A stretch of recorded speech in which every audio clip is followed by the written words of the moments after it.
A judge says he needs more time to decide whether to release a sexually violent predator into Jacumba Hot Springs. A victim flew from the East Coast for the decision today, but it was postponed.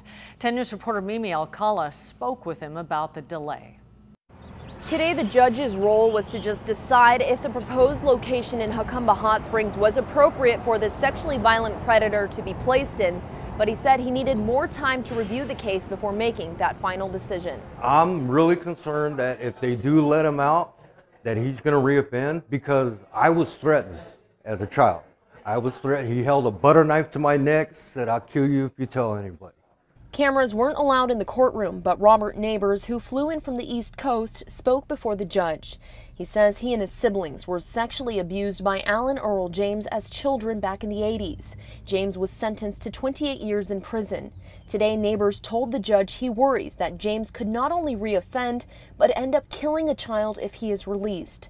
The judge says state medical experts unanimously agreed that James was ready to be released, and that was out of his hands. His job today was to decide if the location proposed by the state, which is off of Old Highway 80 in Jacumba Hot Springs, was appropriate for James to be placed in.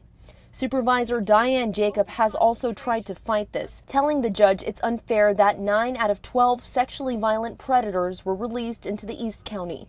She's also sent a letter to the state attorney general's office asking for an investigation into the state's conditional release program for these sexually violent predators. Now she hopes the judge will take into consideration the victims and the East County residents' concerns before making his final decision. I hope he will dig deeper and look at the overconcentration where the state has placed these sexually violent predators. I hope he will take that into consideration. I also hope he will take into consideration that no community at any time, any place, anywhere should have to be burdened by sexually violent predators.